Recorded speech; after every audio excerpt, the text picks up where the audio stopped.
and doing it really well. Okay, so that's something that, two things that have kind of groomed me up. Now, Suresh, इसी थोड़ा कम करो बहुत तेज है.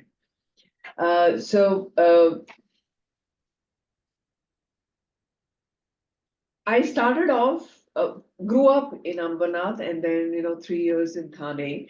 My parents shifted when I finished my 10th to Bangalore. So I did my 11th and 12th from Mount Carmel's, did my engineering from UBC. Always wanted to be an engineer, very high passion on mathematics and therefore physics, not so much chemistry. Biology was, nowhere in the picture at all.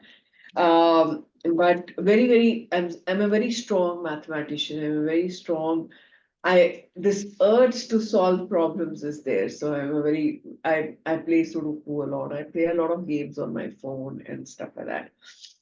Now, in those days, UBC did not attract too many companies.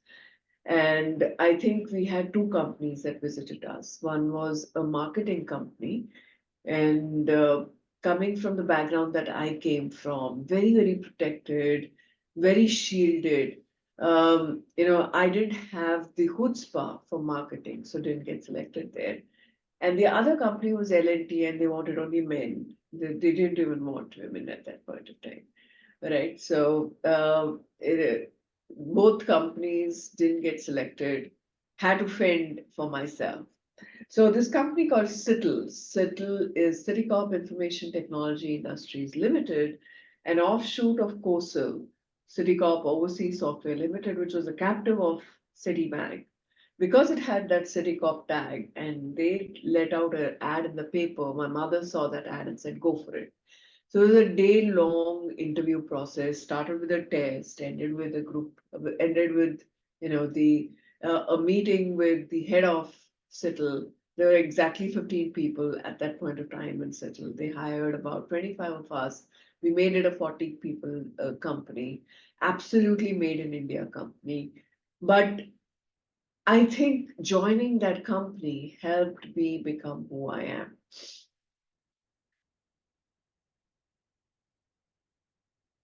Learned the intricacies of business basic.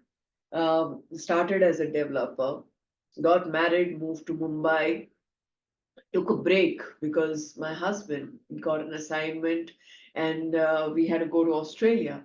So I took a break for a year. And in those days, break didn't mean that, you could continue to work or you could do some remote working because there was no laptops. You were working on VTUs, which were connected to mainframe. So there was no connectivity.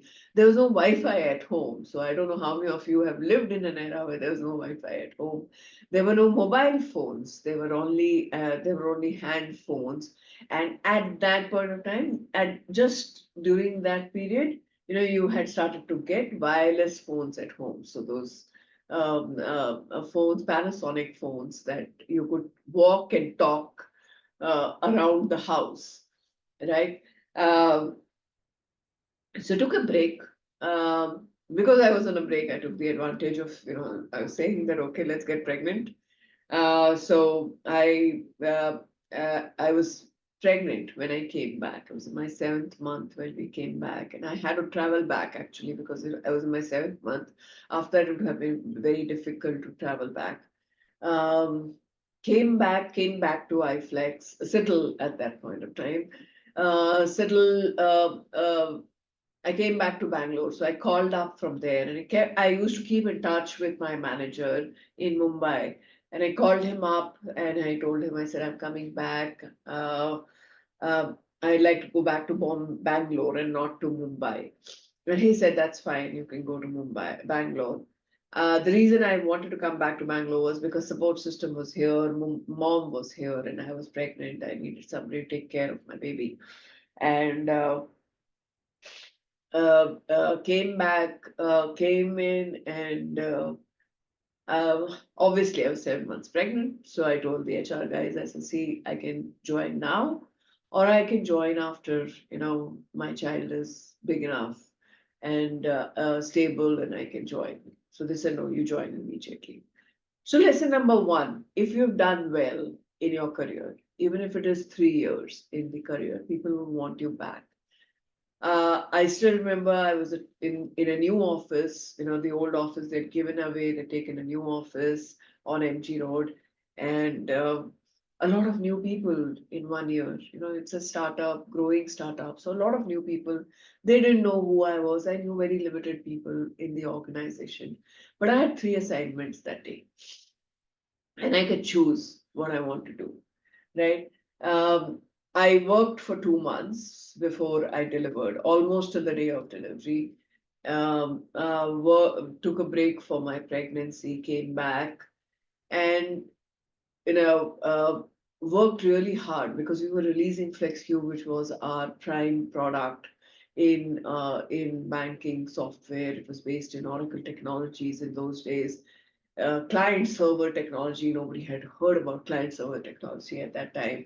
So worked really hard when I came back. FlexCube was at a phase where we needed to release to customers, and we had a deadline because the deadline expired. We didn't get certain benefits. So everybody was asked to work 7 days a week, 14 hours every day. And I said, I will do it too. Right? Remember, I had a 6-month baby at home. Uh, the reason why I did that was I was very clear. I had support at home, so I was privileged. But the reason I said I would do something like that is because I didn't want to let a promotion go. I was very, very clear that this was something that I was doing. I enjoy doing it. I'm passionate about it. And therefore, I will figure out how to do this. Now, FlexCube released that year in 97, October, and we had to travel. That was one thing that I didn't want to do. So I took a very conscious call at that point of time that I would not travel, which essentially meant it would hamper my growth.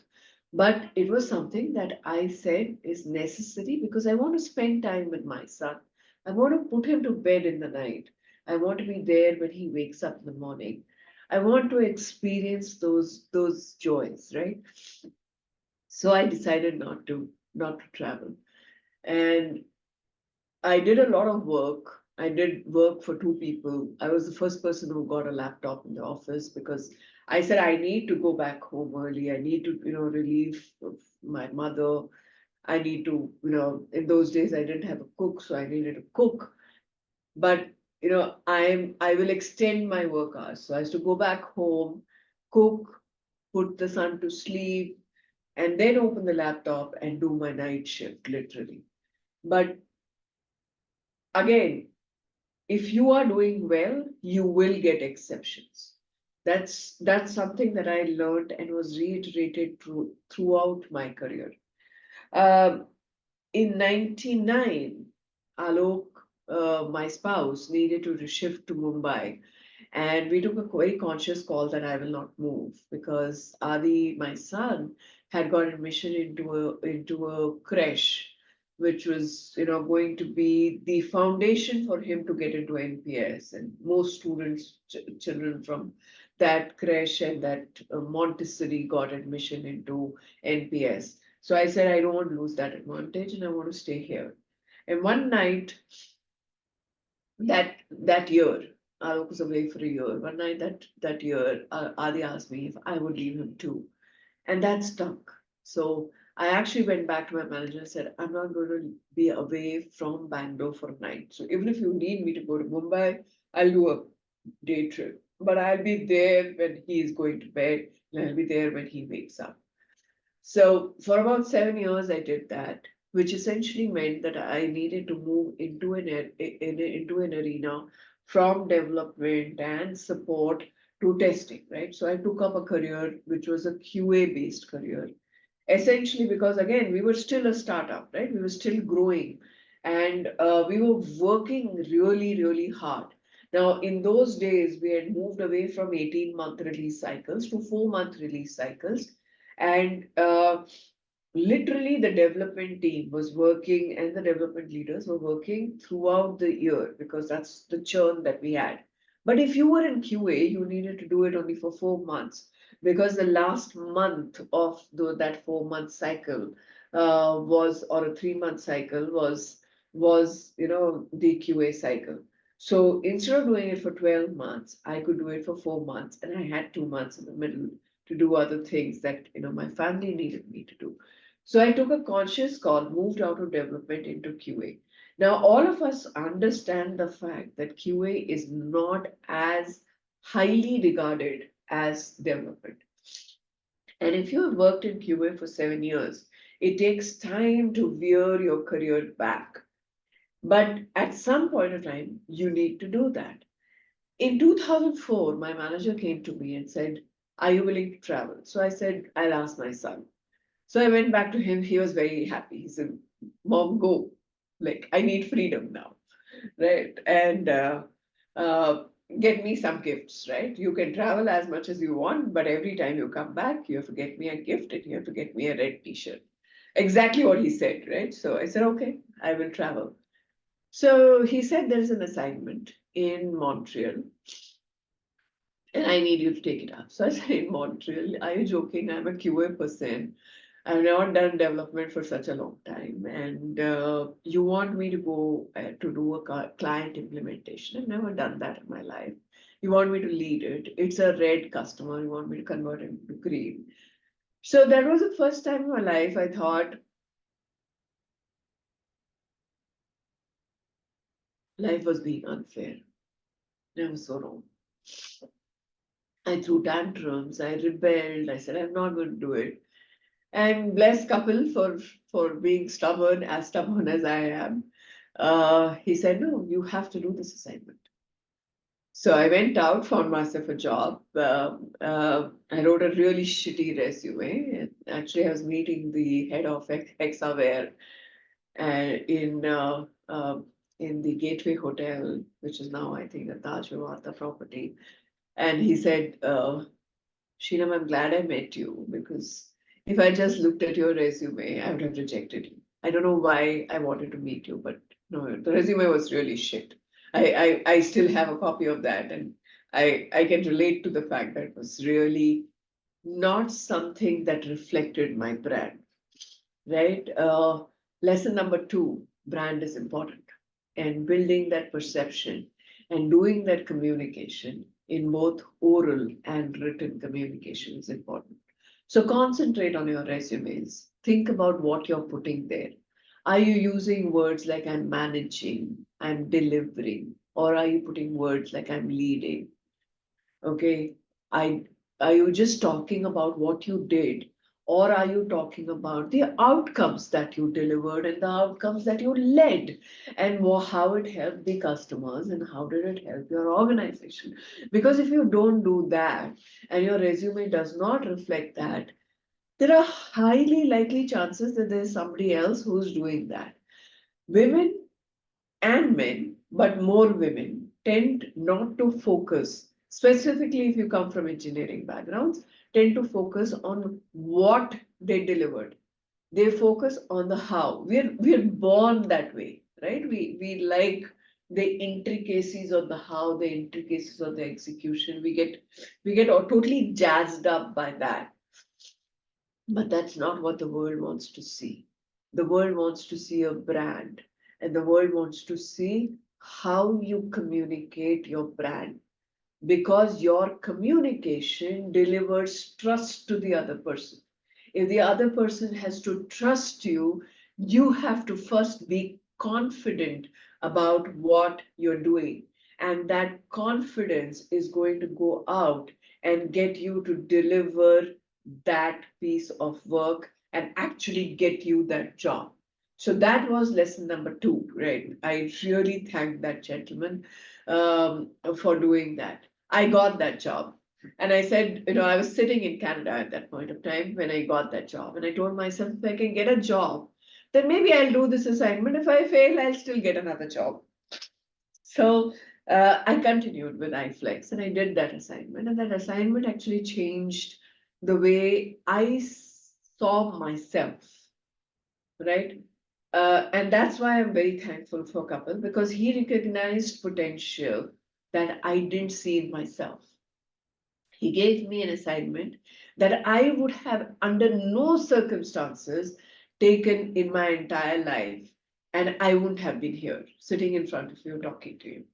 So I think it's very important for us to figure out who are our people who who enjoy us, right? And therefore take that advice and build those mentorship connections. Every time I've shifted a job after I moved from iFlex, I was still reporting to Kapil, so I could ask him. But after that, I have always spoken to Kapil before taking the job and said, "Do you think I can do it?" And understood the changes that I would need to do and stuff like that.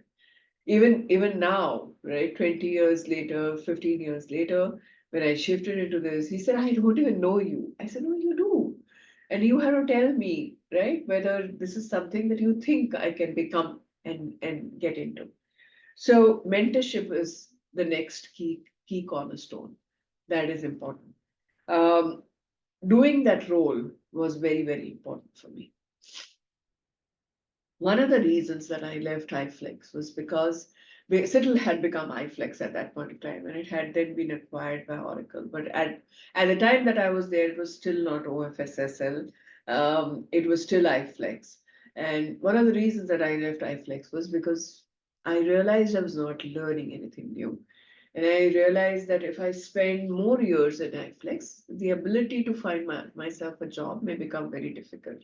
Even at 15 years, when I was meeting executive recruiters, they were telling me 15 years in a made in India company, you've not done anything else, very difficult for you to find a job. But I said, no, this is the time to find myself a job. The other reason was because, remember, I had taken a break, and that break had yielded me to be 2 levels lower than my peers who had joined me. And in my mind, I was running the testing organization for the entire organization while there were a lot of development heads. So I said, give me equate me. And if you don't want to equate me, move me at least a level up. And they said no. And I said, I'm going. So don't take shit. Okay. I could have just stayed there. I was doing really well. Like my driver told me, why the hell are you moving? You get so much respect here. I was one of the few, very few women leaders. People used to listen to me. I used to be running lot of employee engagement activities. Really known and loved person at iFlex. So people were around me, my parents, my son, everybody was shocked that I was going to leave the company when I told them that I had this offer. But if you believe that things are not happy, are being unfair to you, you have to talk about it. You have to put the elephant on the table. And if they still don't listen to you, okay, go out. There is another job waiting for you somewhere outside. Go out and find that other job. Recently, I had somebody from a previous company who called me up and said, and he was man, he said, I've been facing this, you gave me this advice, this is what I'm doing. And, I've been talking to him for the last 1.5 years. About 6 months back, when he called me up and he said, this is not happening. I said, listen, buddy, uh, in my opinion, you have to leave your job, okay? Because this is the end of your road here. Um, you've tried to change your manager is not changing, you're with the same person. And if that happens, the toxicity is going to kill you. Go out and find yourself a job. 2 weeks back, he sent me a WhatsApp saying, Sheena, I took your advice. I am leaving this company and I'm going to be starting off in this role in this place. It takes time. Senior levels are not available easily, but they are available. And you have to perceive and do it.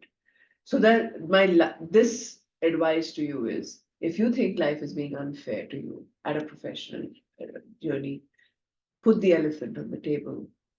Most times people will listen to you, sometimes they won't. And if they don't, you have to decide what is the next course of action. Because if you take, part of my language, if you take bullshit, okay, you will get treated that way. It affects your brand. So you have to stand up for yourself. Nobody else will. No manager, no company, no HR leader. Nobody else will stand for you in a professional journey if you don't stand for yourself. So that's the next lesson. I moved from there to business objects, and it was a big change. I was moving to a smaller company, but I was moving to a global company, from a made in India company to a company that where we all grew together, right? There was no concept of meeting requests. There was no concept of setting up something in the calendar. Okay. You just come and say, Shinam, I want time. And Shinam would just get up and go. And you just, on the floor scream, Kal FS review hai is module ka, is room mein, itne baje. Everybody would come. Okay. We would all be there. Now I land up in business objects and I ask somebody, okay, I want to understand a little bit more. And my peer, he turns around and says, okay, block my calendar. And I'm looking at him. Block my calendar means what? Like I have never done it in my life. We've used Outlook, but we've never blocked calendars in life. So what does this mean? Yeah. So with very great difficulty, I went to the secretary of my manager. He was the only one who had a secretary at that point in time. I said, Nishita, what does this mean? So she showed me how to block the calendar. So that's the kind of culture change that was there, right? But you had to look at the culture change. You have to enjoy the culture change. I went from an organization that was so application centric to an organization that had an application, which was business objects, but business objects thrived on the infrastructure that was plugged into, right? So the infrastructure was very important. So I went from being an application domain centric person to really being somebody who needs to understand infrastructure and how that helps. Profile was the same. QA here, moved really into the same profile. And at some point of time, you have to change. So I've been thinking about, how to change that. Then business objects got acquired by SAP, right? And as a senior leader in the organization, I signed an NDA, and that NDA led me to know and believe, not know that much, but believe that my team would be relevant and I would be without a job. So imagine 15 years in a company, a made in India company, doing really well. Suddenly you join a new company, 1.5 years down the line, you realize you're going to be thrown out. What do? Okay, I learned the biggest lesson I have ever learned in my entire life that time. I started reporting into a lady who was sitting in the valley. She was in San Francisco, and uh, she was SAP. I was still with business objects, and I asked her. I said, "See, Katrina, I know I'm going to be without a job. Okay, and I know nobody in SAP. How do I go there?" So she said, "Okay, let's write down who all do you know in SAP." So I said, "I know you. I know the MD of SAP. I know the HR head of SAP, and that's about it." So, okay, now let us write down who all these three people know in SAP. And suddenly the bulb blew, where the fuse kind of went off. So, your network is not the people you know. Your network is as strong as the people that you know, right? So, you have your network, they have theirs. And that's the spread that you can go to, right? So when you are finding a job, you're not just going to ask, Sheenam, hey, listen, is there a job in Broadridge? You're going to say, Sheenam, is there a job in your network that you know of, right? And if you're saying, Sheenam, I need help and I need your help to find me the right job, I'm obliged to help you, right? I'm obliged to go and ask 4 people if they have a job that fits your profile. I'm obliged to send your resume into the networks that I have. That is the power of network. And that's how I saved my job in business objects. So I went to the managing director, Kush Desai, his name is Kush Desai. Okay, and I said, I'm going to lose my job. He said, I have no clue. So I said, I'm telling you, I'm going to lose my job. I know it. Now you tell me who in SAP is hiring somebody at my level. So I said, go and meet this gentleman. That gentleman told me, go and meet this gentleman. That gentleman told me, I am not hiring, but I know another person who's hiring. Okay, he's setting up a new organization. It is a QA organization. You should go and talk to him. Now I'm trying to get into that gentleman's career, calendar, and his secretary is blocking me. So I wrote to the secretary with a copy to him. So sometimes you need to have chutzpah, and that's my next lesson. And I wrote to her, I said, Patricia, if Avnish is setting up this organization, I believe he should not do it without meeting me. I was shit scared. It was the first time in my life I was doing something like that. Right? But I had a meeting with Avnish that day. And I found a job. Right? So you have to be bold. If you let your self-imposter syndrome come in the way, you'll be sitting there twiddling your thumbs. Sometimes boldness is important. And these are lessons you will learn throughout your life. But I'm just telling you what are the things that stuck with me in my journey of self awareness. In SAP, I did a lot of things to change my profile. So, everything that Niharika told you about me being an ACC and PCC coach, about me being a design thinking facilitator, about me being a lean coach, about me, learning other things. I spent a lot of time along with work to learn. I learned about, I did variety of roles. That is what kind of gave me the confidence that I could do other things. So from SAP, Infosys happened. Infosys, I worked for 2 years as the delivery and support head. Again, there, I had no clue about what delivery was. I'd never done a P&L role in my life. But I had the confidence by then in myself and my abilities that I could learn, right? The ability to unlearn and the ability to learn, and sometimes the ability to even relearn is very, very important because we forget what we have learned. It's really, really key. So first 3 months in Infosys, I didn't know anything but listen. Made changes after that. 2 years of massive learning. Then Dell happened. Dell, I was hired to lead the mobility transformation program. So I moved from a QA profile to being an executive coach, to being a design thinking coach, to trying to get back into technology, moved into a delivery role and a support role, but a P&L role that needed me to get my technology back, and then into a hardcore technology role, leading the mobility and data engineering for Dell. That was the culmination of that transformation that I wanted to do. I was really happy at Dell. During COVID, this Broadridge came to me, and they came to me with an offer of being a COO for the organization, um, with the caveat that in 2 3 years the current MD would retire, and you could move into the CXO role. So it was a dilemma. I was doing really well at Dell. I was enjoying myself at Dell. I was really very happy where I was. I was a very happy place at Dell. But at Dell, I don't think I could have ever got a C title, right? And you need to be aware what are the limitations of the company, right? Because Dell is a 150,000 people company. Um, it is a US centric company. India is a big market, but it's not their biggest. So they're never going to have C roles sitting out of India. Now, if they're never going to have C roles sitting out of India, and if that's something that appeals to you as your next destination, you have to go to a company which is smaller, but helps you build that. And that's how I took up Broadridge.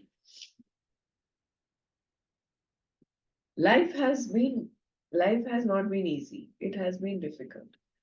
It is an amalgamation of challenges that you face at home, in personal life, and in professional life, and sometimes both together, right? You just have to remain focused. You have to decide at that point of time what is the most important thing for you to do. Do you need to prioritize family? Do you need to prioritize your own professional journey. Do that. Don't regret it. But don't give up on your professional journey.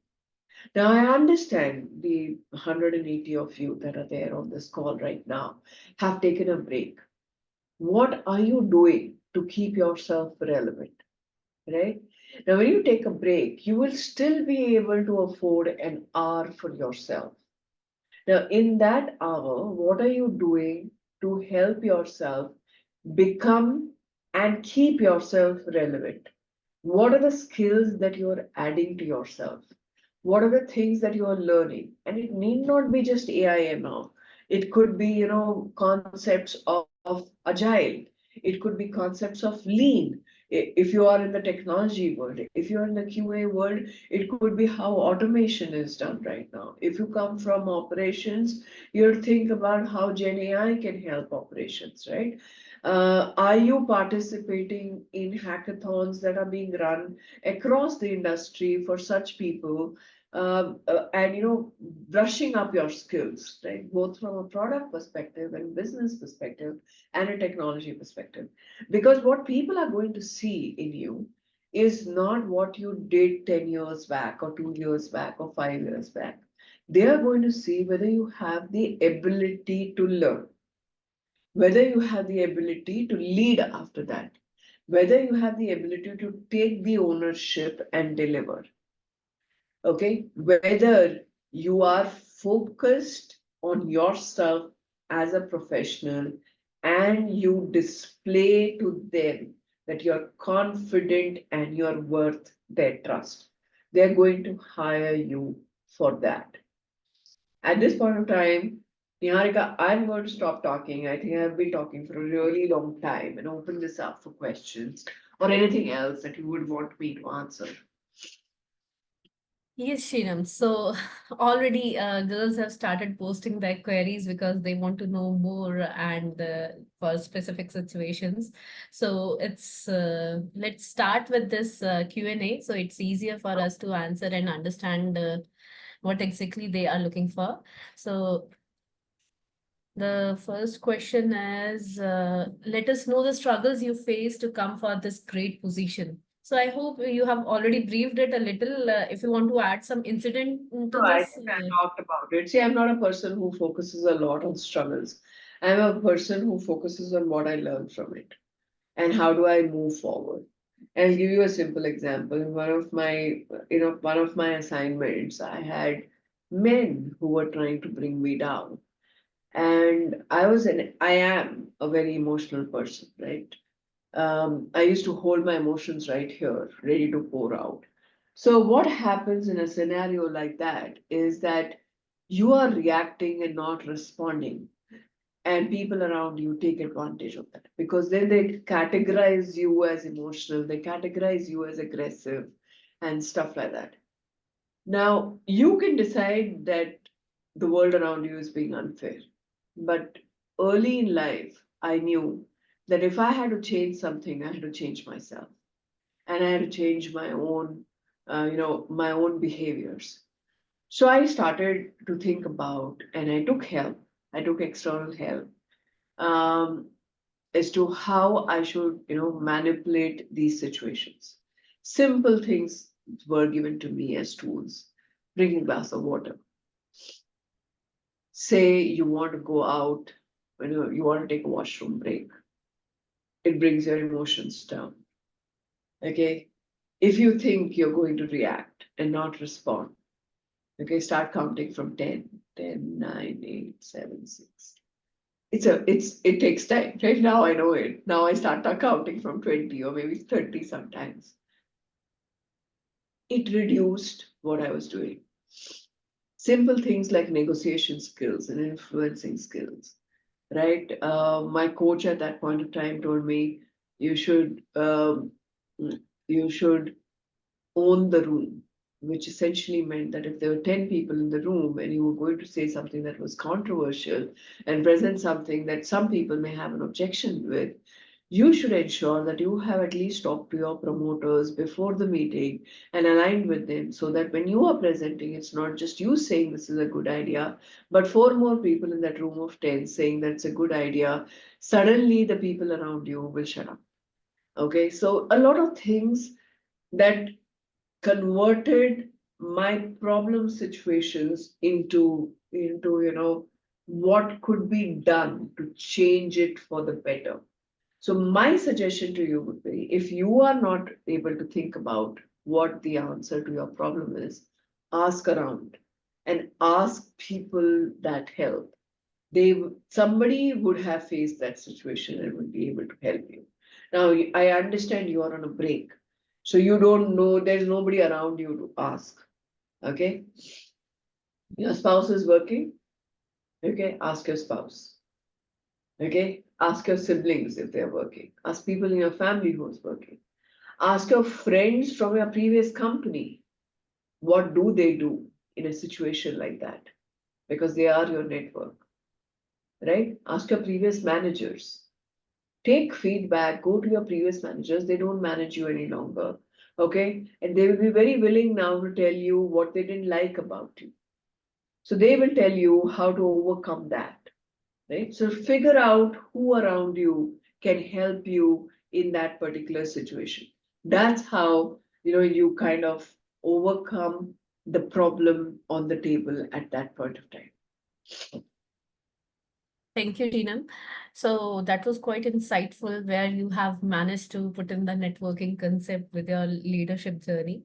So when you were talking about more of your testing QA role, so many questions have come during that duration where these girls wants to know that they have worked in a QA in automation majorly, and currently they are on break, and when they want to come out of it, they are not very sure should they be continuing with the automation itself, or they should switch to some other technology, because what they feel is they are not getting the right number of calls for the interview, and they feel they are not confident enough to get back to the automation itself as in QA testing role. Yeah. So what would So be your so I would say this, right? In today's generation, there is really in organizations that are going into the agile way of working, QA as an organization no longer exists. The SDET role exists, which is a software developer and tester role, right? So that role exists, which essentially means you need to understand the agile methodology and you need to understand how to do QA and you need to be able to get into development if it is needed. So a lot of focus on automation, a lot of focus on test-driven development is happening right now as we speak. So for you to become relevant, you have to figure out which are the latest QA technologies that are useful. Excuse me. There's a lot of work which will get done by ChatGPT in the testing space. A lot of test cases will be written by them. So can you take the advantage of the fact that you were a QA person, which essentially means you knew the domain better than your technology people around you at that time, and convert yourself into a BA, or convert yourself into a product manager, or convert yourself into a scrum master? So think about not just QA as a job option, but think about a BA role, think about a product manager role, think about a project manager role, think about a project lead kind of a role, think about a product manager kind of role. All kinds of roles are available in the spectrum. Now, if you go down that path, you start learning the domain in the company. To change your profile to move towards development will be much more easier than it is at this point of time. I would recommend you think about Scrum Master, Project Lead, technical project manager kind of roles at this point of time. A BA kind of role, not like a product owner role, unless and until you know the domain really well, you work like for 12, 13 years in a domain, then you can look for a product owner role. But if you are a junior person, look at these roles to get entry into organizations, because these roles are still relevant and these roles people are hiring for. right? So what does it need to become a project lead? What does it mean to become a project manager? What does it mean to become a PA? Figure out those things and do some courses around that. Just don't concentrate on QA, because as such QA profiles are going to get reduced as we go into the into the enhanced world of technology, or the new world of technology.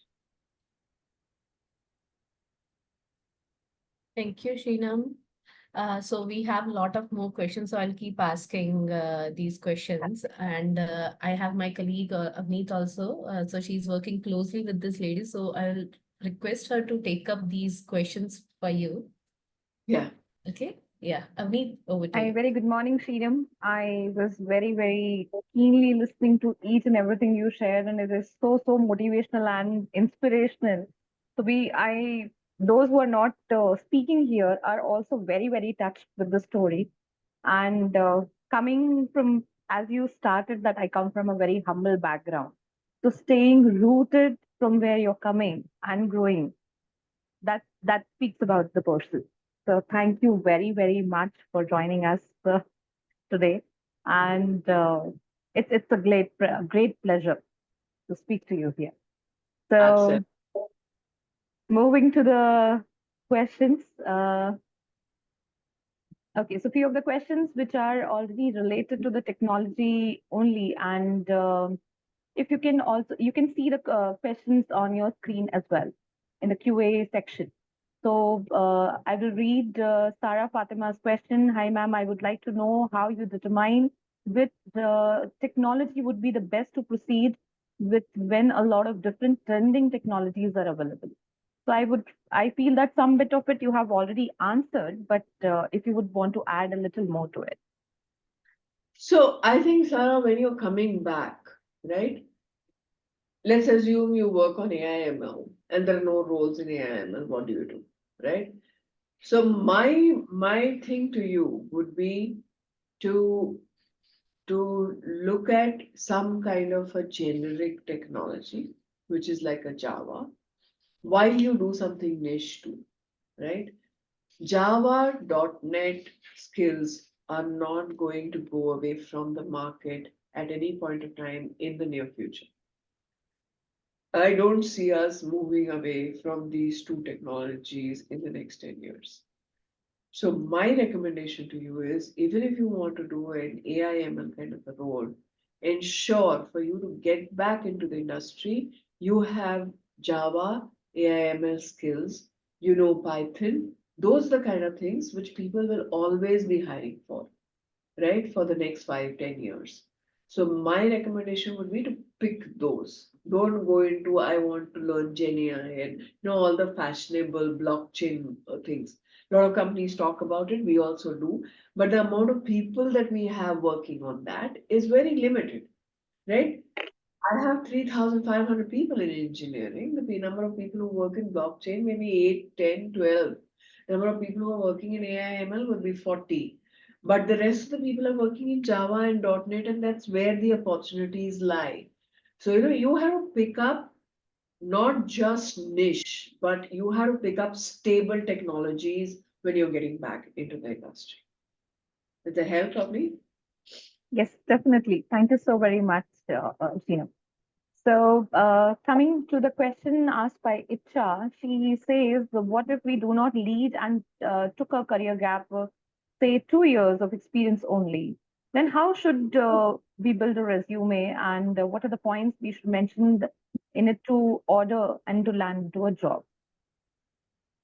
So So here is that what I would. broadly been answered, I feel. Yeah, yeah, I would not, I would talk definitely about the outcomes that I delivered. I would talk about what I learned, okay, and I would talk about what I did in the break, right? How did I keep myself relevant?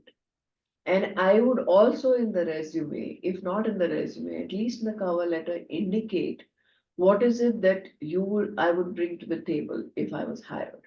Right? That's, I think, a very, very, very, very important thing to say, these are my strengths and this is what you get when you hire me. So, package that in that kind of way. There are a lot of people who help you build resumes now. Okay, so you should also maybe take a class in building a resume, because that's also, it was not available at that point of time, but now those things are available. So think about how you can leverage, those resources around you to help you. Thank you. Yeah. Thank you. Moving ahead. So there's a question from Swati. She's saying, having 11 years of QA automation experience with a break of 8 years, my resume is not able to catch enough attention. And how would you handle and try to get your foot into the secure an interview? So you have to then, talk to some people. A little bit of persistence is required. Like if you have applied for a role, connect to the person on LinkedIn and ask why you didn't get selected, right? Sometimes there is a keyword that is missing, and therefore your resume doesn't fall into the search bracket. So you have to figure out what those keywords are. The other thing is, there are a lot of recruiters that work at all levels. Figure out who are the set of recruiters at your level who can help you find a job. Sometimes, because they take the resume internally, the ability for you to get picked up is much higher. Remember, for a role, there are 100, 150, 200 applications. So your resume has to be really striking to get picked up from a Naukri or a LinkedIn. Okay? In such cases, when resumes are not getting picked up, I would go to network and I would ask my manager, previous manager, to see how they can help me, because they would know some people, they would know some people there. Otherwise, it's just a matter of perseverance. I firmly believe there's a job for everybody out there. You just have to know how to find it. Um, One of the tips and tricks that I tell senior leaders, and I think this is applicable to everybody, is get active on LinkedIn. You get picked up. And when you get picked up, then the ability to find a job after that is much easier, right? How do you get active on LinkedIn? Let me give you that example also. I post something on LinkedIn. Okay, let's assume 1,000 people see the post, right?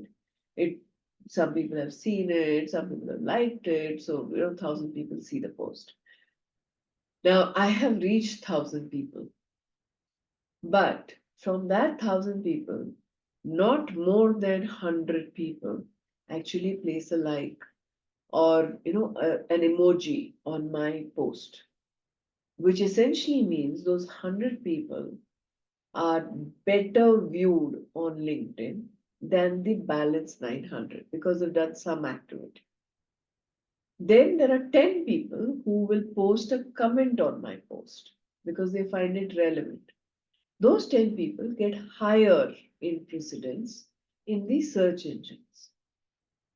Then, if you are going to post something on LinkedIn yourself, which is relevant to your industry, it's relevant to your technology, it's relevant to your field, you start to be seen as thought leaders. You move into a very different category. That's how people pick you up, okay, on LinkedIn. That's how you get to be seen in a social media. It's simple AI engines. How many times do you like things? How many times do you post? How many times do you comment? That aggregation gets you into searches, and the ability to get picked up is much higher. So make yourself visible on LinkedIn, not on Instagram, not on Facebook, that you can do. But for a professional search, make yourself active on LinkedIn. That would be my advice. Thank you very much, Shinam. That's a very, very important tip. And that is what we do cover in our trainings also. We talk Yeah. about resumes, we talk about networking. So that makes even more bigger impact when it is coming from a leader like you. So thank you very much for picking up these points. Coming to the biggest question, which most of the restarter women will have, is the stigma. Will I be getting placed? Why I'm not getting placed? What will be how my peers will be judging me? So I have multiple questions stating similar kind of a problem. So to answer, I'll use only this word as stigma here, which is probably I would say that we create more for ourselves rather others creating it for us. Yeah. So I would want you to talk about this and give some light on this, as you also have started your career, restarted your career again, have taken a break. What is the value that you bring to the organization? I just focus on that. Forget everybody else. There's that movie in that movie called Anand. There's a dialogue. कुछ तो लोग कहेंगे, लोगों का काम है कहना. I don't know whether it's Anand or it's something else, but it's Rajesh Khanna dialogue. Some things girls learn to ignore. There'll be a lot of fluff around you, a lot of people who would want to push you down because that's the way they will go up. Ignore it. That's how life is, right? Let me also give you another example.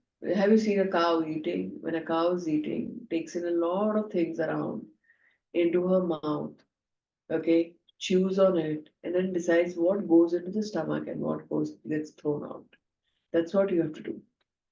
That's exactly what you have to do. People will judge you, people will tell you a lot of things. There's a lot of times when I have not applied for a role when I was younger, which said, we are looking for diversity candidates. And no, I don't want to apply. Now I don't care. Okay, you're looking for a diversity candidate. I'm better than the next person anyway. Okay, I will apply. So if there is somebody who's giving you an advantage and getting you into the system because you're a diversity candidate, so be it. It's a win-win situation for you and them. And if there are people around you who are making the noise, let them make the noise.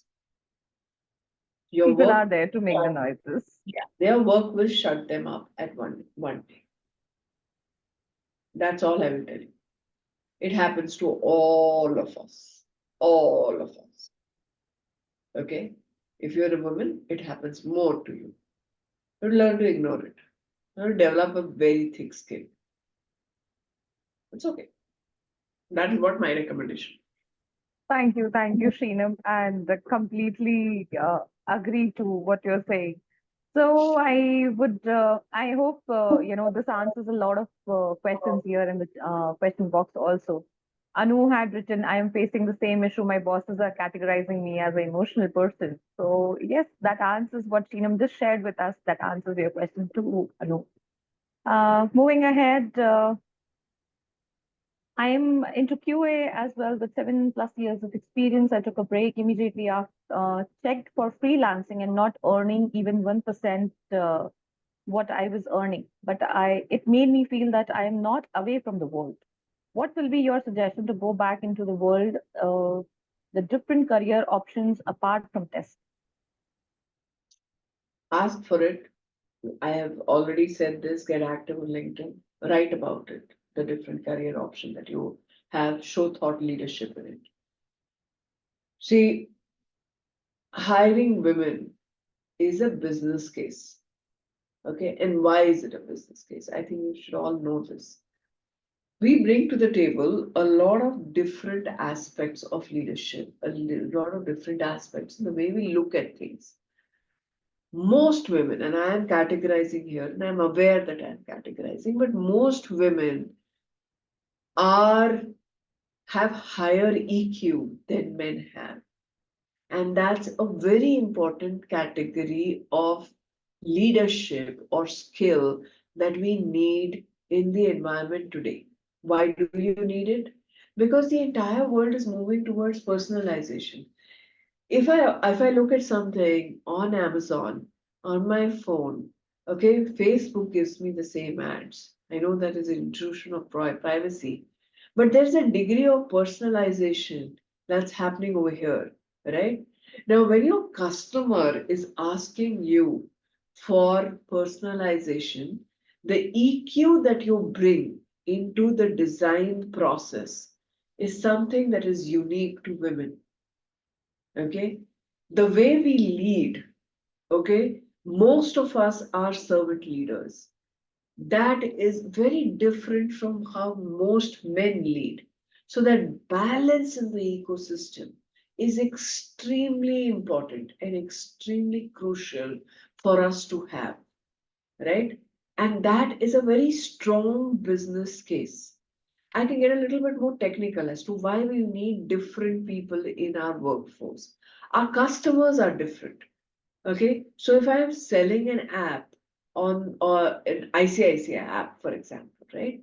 ICICI app is used by you and me, it's used by our spouses, it's used by our partners, it's used by our children, it's used by deaf and dumb people, it is used by people who have eyesight issues. Now, if ICICI app development team doesn't have a representation of the demographics of its customer base, then they will never be able to understand what that demography wants from the app and expects from the app. Diversity and inclusion is a very, very critical business case for growth in any industry. So you are needed. Now, how do you get that job after a career break? Right? Specifically, if you've left the company, first thing I would do is go back to my company and say, hire me. Second, I would do is figure out where are the restarter roles, right? There are a lot of companies that just give you an opportunity to come on and do a 6 month internship. Do a 6 month internship and say whether you want to do that role or not. Okay? Do an internship, do it well, they'll convert you. I have somebody right now in my office that we're going to be converting in July.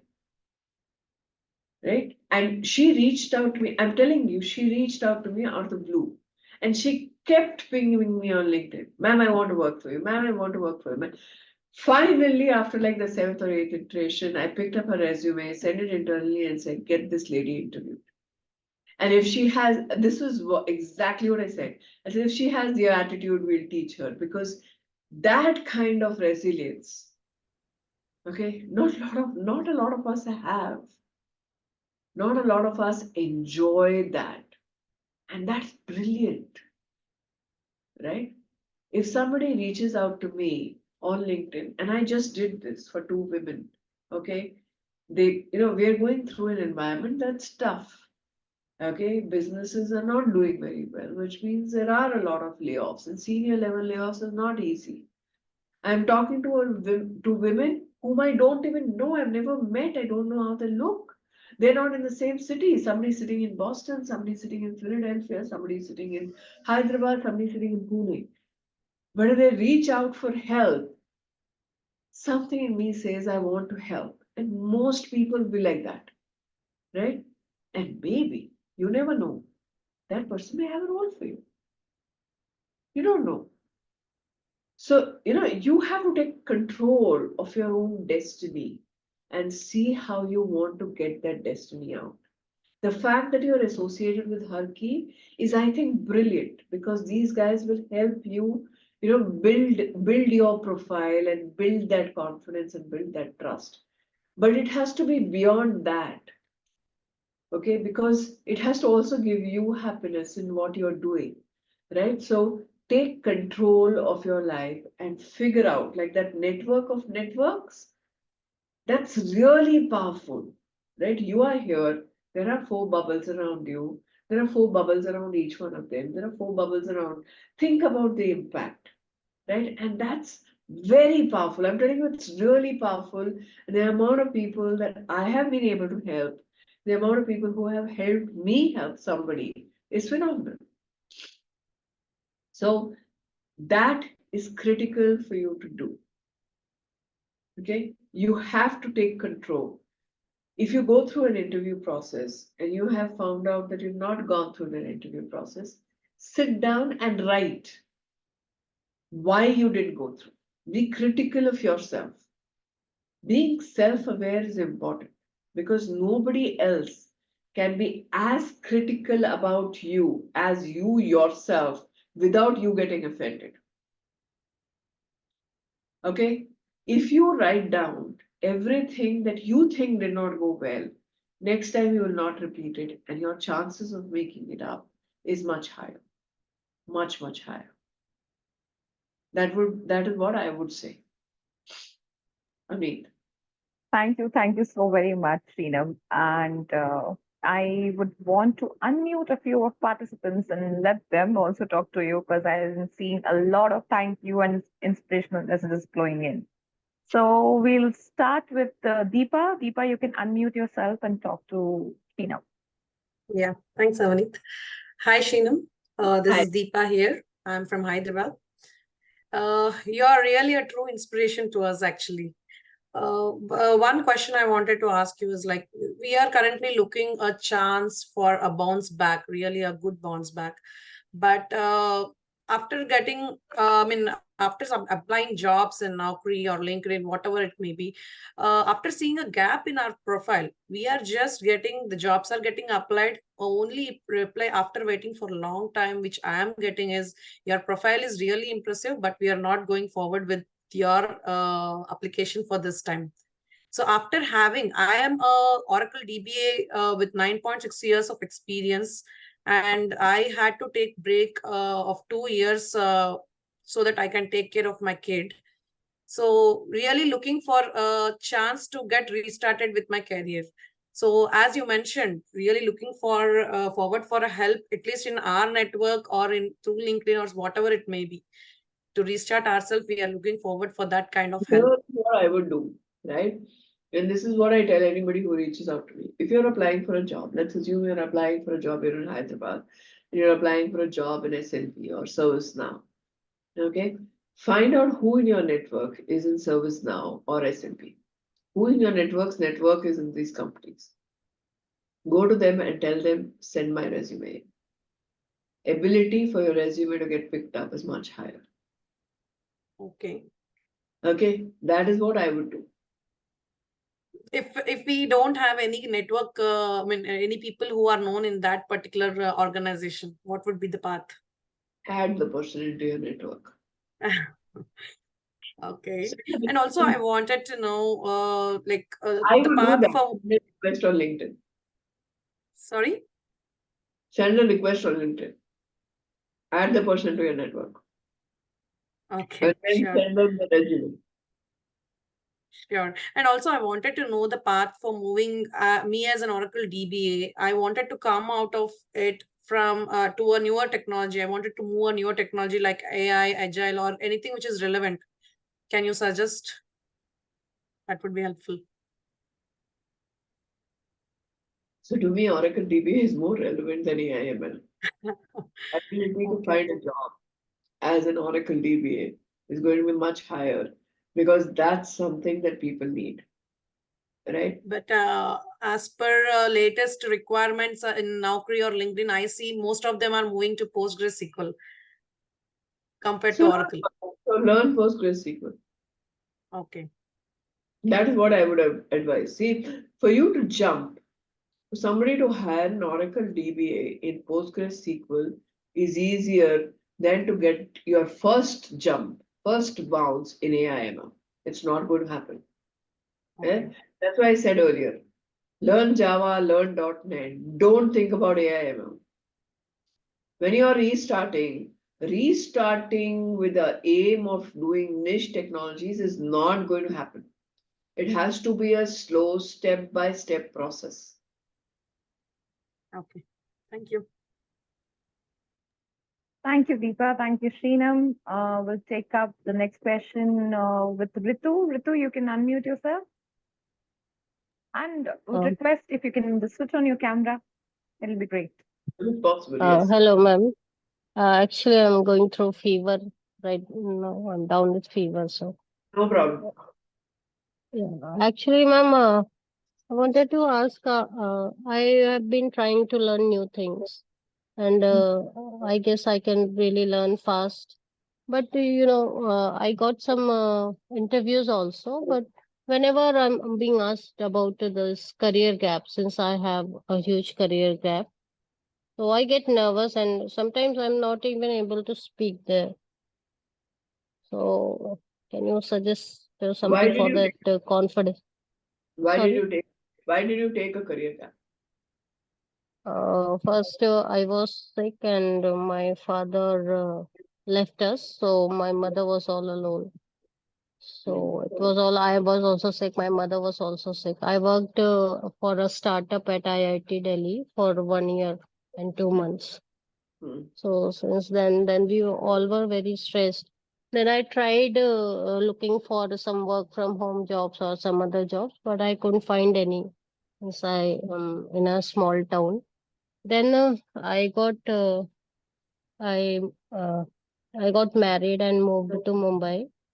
Yeah. There, as soon as I got a job as a business analyst in a bank, but Mhm. then I came to know about my pregnancy and it was very complicated. So the doctor asked me to take bed rest and not work anymore. So Hmm. since then again, now my son is 4 years old. Hmm. So now I'm looking for a job. But in Hmm. the meanwhile, I come from a biotechnology background. Hmm. Meanwhile, I learned Oracle, SQL, and Power BI, and Hmm. these things. And I've been looking for some fresher jobs in these fields. So Ritu, Yes, ma'am. you're thrown out of your job? No, ma'am, not thrown out. It was You're a not. startup. I left Being away voluntarily. from your job was a personal decision? The second job was not personal decision when the pregnancy was complicated. Family didn't want me to work since they thought that it could affect the child. Well, my boss was ready to uh, uh, give me leave, medical leave, and she also asked me that I could work from home also. But family said that it would affect the child, so I left it. Okay. But it was a personal decision, right? It was not a professional Yeah, decision. yeah, Leaving the job was not because you were not capable, right? yes, So yeah. capable, there's no problem in capability. Sorry. There is no problem in capability. No, ma'am. Actually, the 1 month I worked there, I got many appreciation from many people. That Good. was really good. So why are you not confident? Because of the gap, ma'am, I got a few interviews and Ritu, some places they said that you have a huge career gap and you are not able to justify. Ritu, Yes, ma'am. you are a professional with capabilities. You're able to learn. You have restarted once and demonstrated value. Yes, ma'am. And own the room in your next interview and say, yes, I needed to Okay. take a break, but I'm back, Okay. right?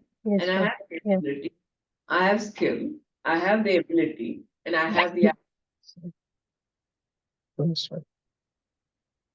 sometimes, even if you're nervous, you have to fake it, right? Yeah. Yeah. Yeah, ma'am. And you have to make things happen. Yeah. You just have to make things happen. You have to figure out what's the right way to do it. If you were not thrown out because of performance reasons, if you didn't No, do ma'am. your job, if you were not laid off, you left because you were not well and your mother needed you. You left because you were going to have a child and your health was not supporting the fact that you could do possibly a 9 to 5 job in office. Yeah. Where does the capability come from and why are you not confident? You are Maybe because allowing your own guilt and your own feelings, the fact that you have taken a break to come in between. yeah, I guess you're right. Mhm. You have to decide, and that decision you have to own that you will find a job and you will do it well.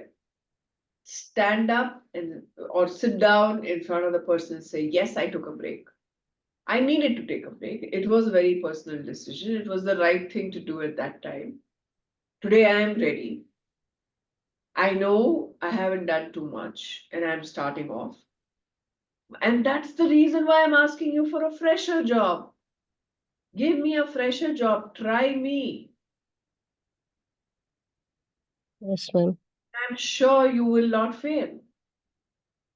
But if your tone does not indicate that you're confident about that and that you're not guilty about taking that break, people will not hire you.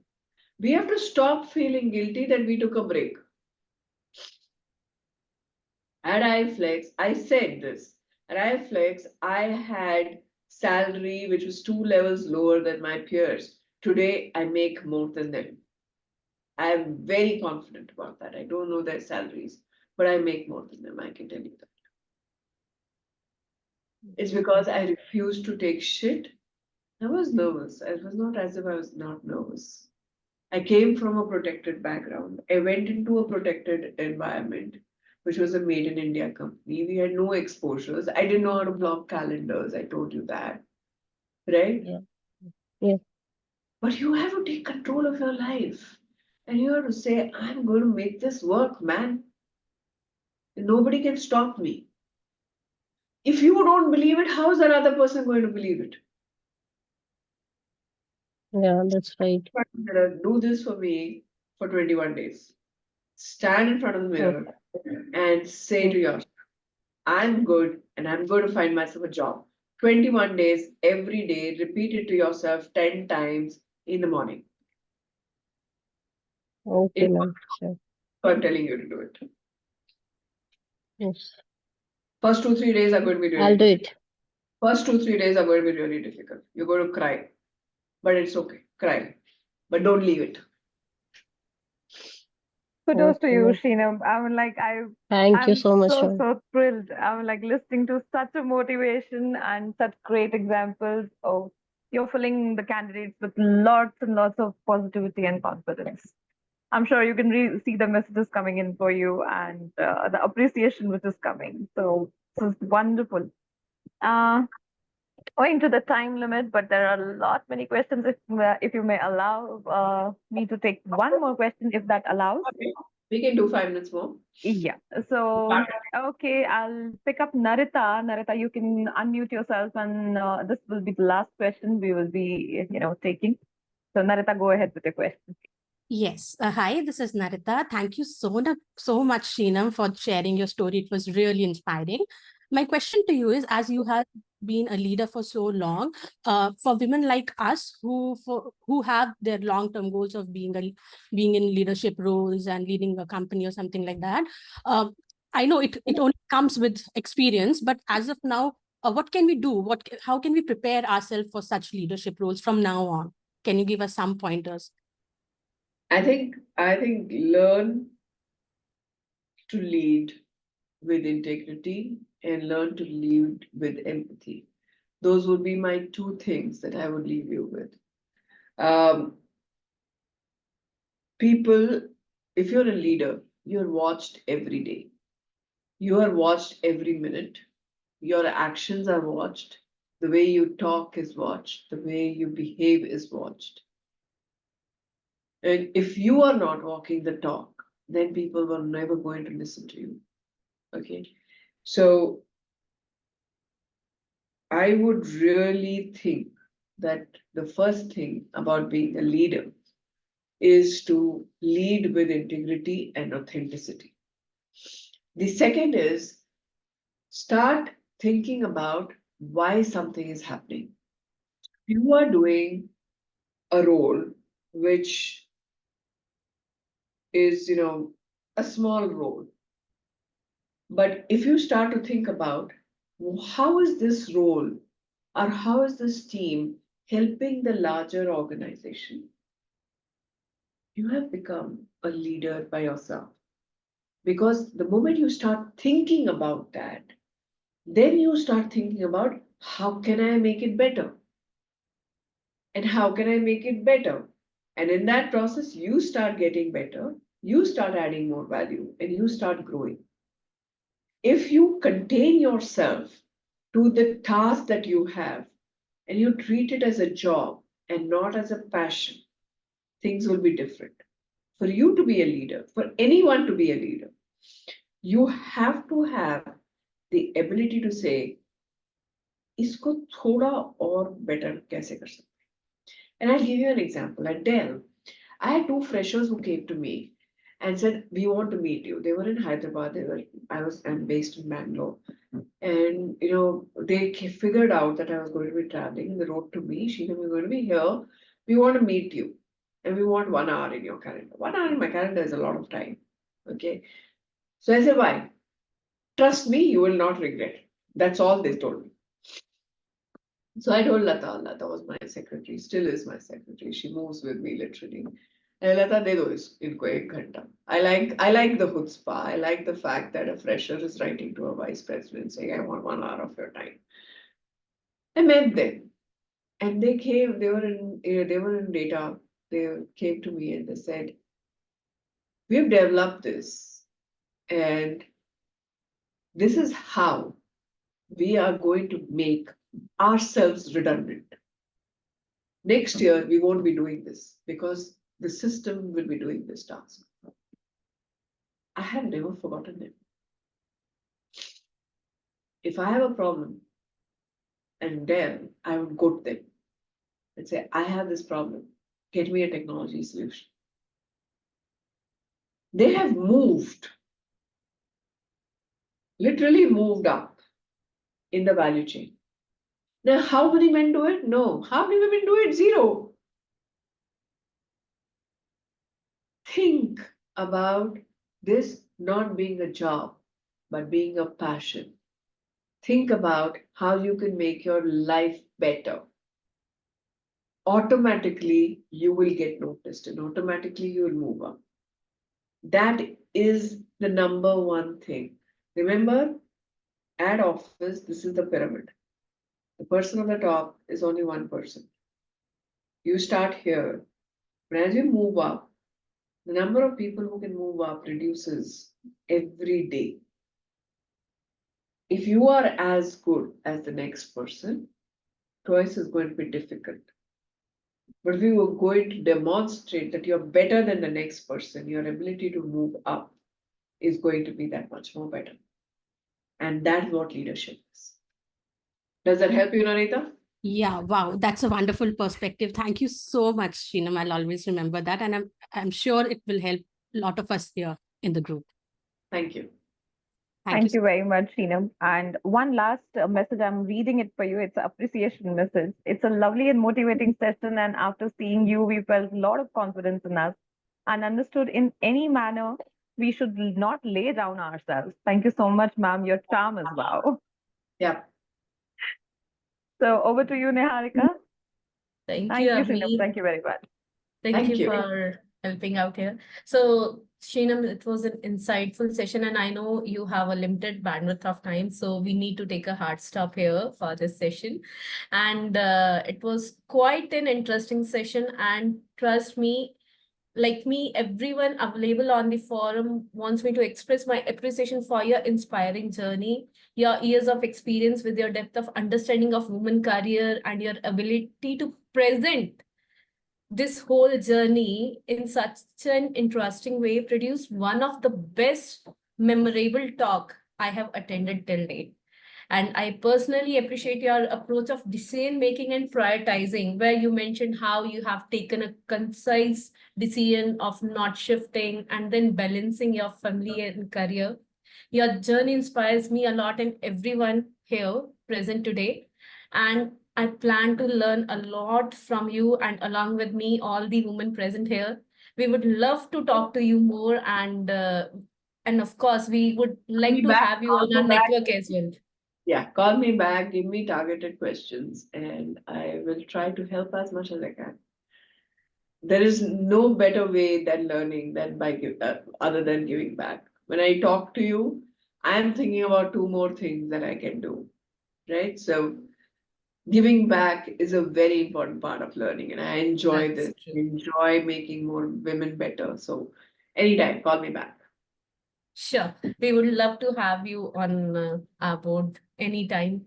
And of course, these women might try to get connected with you over LinkedIn or any other platform. So I just request you to, Make please a help them out. reference to today, just make a reference to today, and then I'll connect, because I get about 50 to 20 to 50 connection requests every day.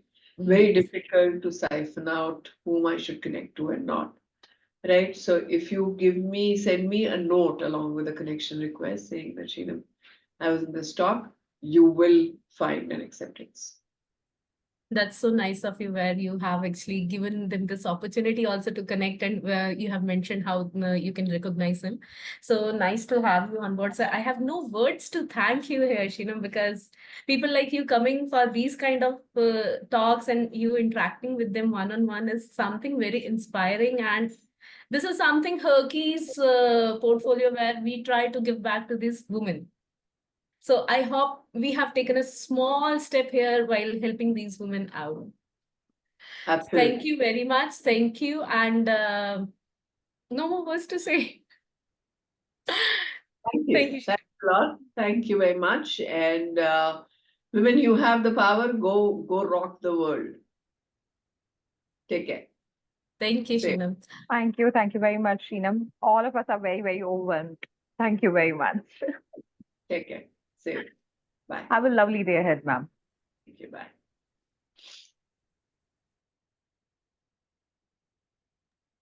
Okay, Oh, ladies, what a a wonderful session, yeah? session. I mean, like, I'm speechless, Niharika. Yeah. So it's like, I'm like, she's the epitome of many, many things. You know, I can just it's specify very one. rare where we call actually the MDs and they talk in such a peaceful manner. Like Yeah. when she has committed her 90 minutes, she delivered those 90 minutes. I was surprised to see that a lady of this status and stature, she has blogged for this, and her faith in giving back to society was awesome. She mentioned very clearly that an hour in my calendar is too much of a ask. And when we talked about 90 minutes, she gave 95, I would say. Right. Yes, So that's okay, ladies. that's I'm a sure you quite. are like all of you are pumped up with a lot more. So one was Binu, another one is Sheenam. So see a lot of motivation coming your way, right? And And many of them are asking if you need such kind of guests again. So don't worry, we are. And in fact, we have re-invited Binu also, because all of you said that day some network issue was there, right? So we have requested her to join again as a mentor. So we will update your calendar. So be available, be there, and be square. Right? right. Yeah. Okay, Niharika. So we'll take your leave also Okay. Thank here. you. I'll take Everyone, leave for the take day. care. Thank you, Yes. everyone. Thank you so much. And tomorrow, remember, you have the session of Springboard. So do join on time. And 11 a.m. is the time. And we shall be sharing the details very soon with you all. Thank you so much. Have a lovely day ahead.